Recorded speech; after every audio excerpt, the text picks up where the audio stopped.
नमस्ते, यहाँहरूलाई मेरो नेपाली किचनमा स्वागत छ। आज म यहाँहरूमाझ चिकन ललिपपको रेसिपी लिएर आएकी छु। हामीले घरैमा रेस्टुरेन्टको जस्तो मिठो चिकन ललिपप बनाएर खान सक्छौँ। आउनुहोस् बनाउनतिर लागौँ है त। हामीलाई चिकन ललिपप बनाउनका लागि चिकन विङ्सको आवश्यकता पर्दछ। यहाँ मैले चिकन विङ्सलाई लिएकी छु। अब मैले यो एउटा पखेटालाई चपिङ बोर्डमा राखेकी छु। अब यो विङ्सको यसरी यो जोइन्ट भएको भागलाई हामीले यसरी हातैले भाँच्दा यो भित्रको जोइन्ट खुस्किन्छ। यसरी हामीले तलको र माथिको दुईटै जोइन्टलाई भाँच्नुपर्छ र त्यो भाँचिएको ठाउँमा हामीले छुरीले काट्नुपर्छ। र यतापट्टि पनि यसरी नै काट्ने र यो सानो भागलाई चाहिँ हामीले हटाउनु पर्छ।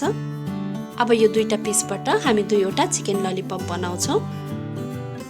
यसरी यो हड्डीमा समातेर छुरीले हामीले हल्का छिल्दै यो सबै मासुलाई माथितिर सोर्नुपर्छ।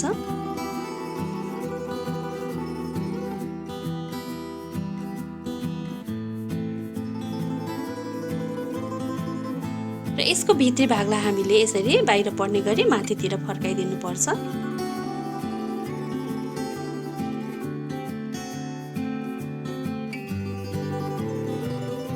अब यो पिस तयार भयो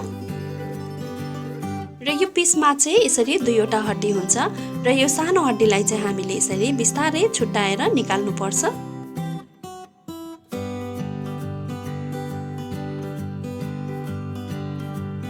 र यसको पनि हामीले यसरी हड्डीमा समातेर यसमा रहेको मासुलाई माथितिर फर्काइदिनुपर्छ।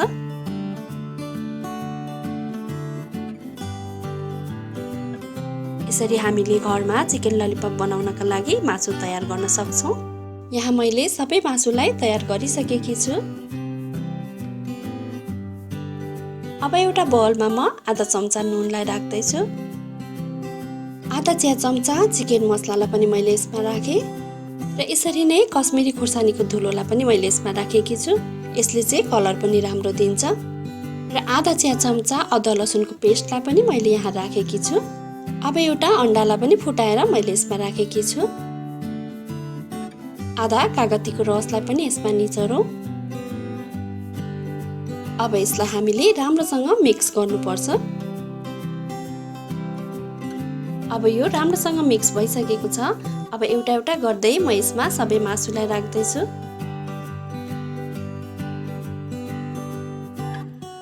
अब यसलाई हामीले सबैतिर राम्रोसँग मसला लाग्ने गरी मिक्स गर्छौँ।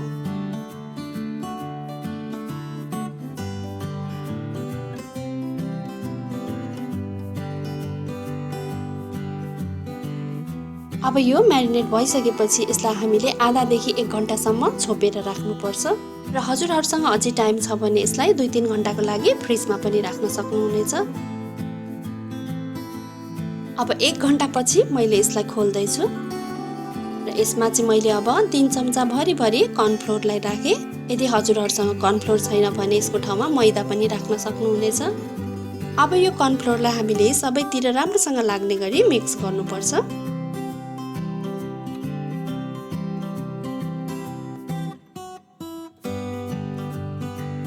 अब यो राम्रोसँग मिक्स भइसकेको छ।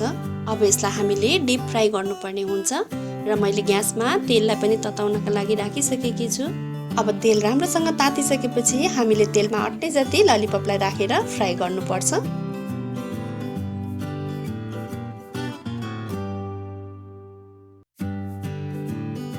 र ललिपप फ्राई गर्दाखेरि हामीले ग्यासको फ्लेम चाहिँ मिडियम टु हाईमा राख्नुपर्ने हुन्छ। अब 2-3 मिनट चाहिँ हामी यसलाई यत्तिकै नचलाई पाक्न दिन्छौँ। र 3 मिनट जति एकापट्टि फ्राई भइसकेपछि यसलाई म अब अर्कोपट्टि फर्काउँदैछु।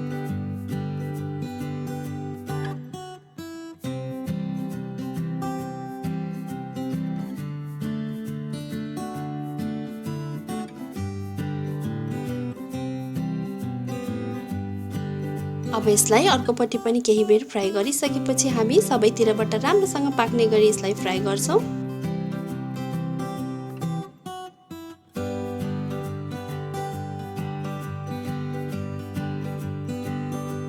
र अब चाहिँ यो चिकन ललिपपको कलर पनि एकदम राम्रो भइसकेको छ र यो पाकिसकेको छ। यसलाई हामीले धेरै बेरसम्म पकाइरहनु पर्दैन।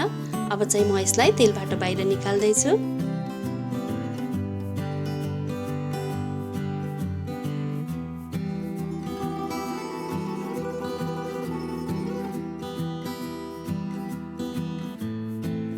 हेर्न सक्नुहुनेछ हाम्रो यो चिकन ललिपप एकदमै राम्रोसँग पाकिसकेको छ।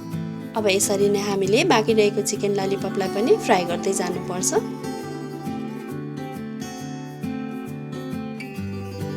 अब यहाँ मैले सबै चिकन ललिपपलाई फ्राई गरिसकेकी छु।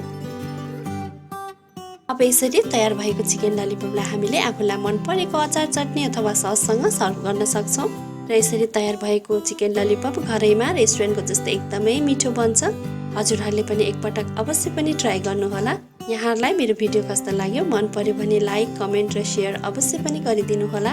मेरो नेपाली किचनको फेसबुक पेज र इन्स्टाग्राममा पनि मलाई फलो गरिदिनु होला। यदि च्यानललाई सब्स्क्राइब गर्नुभएको छैन भने सब्स्क्राइब गरेपछि छेउमा रहेको बेल आइकनलाई अवश्य क्लिक गरिदिनु होला। यसले गर्दा मेरो नयाँ नयाँ भिडियोहरूको नोटिफिकेसन यहाँहरूमाझ सजिलै आउने गर्छ। हवस् त, यहाँहरूको दिन सुखमय बितोस्। धन्यवाद।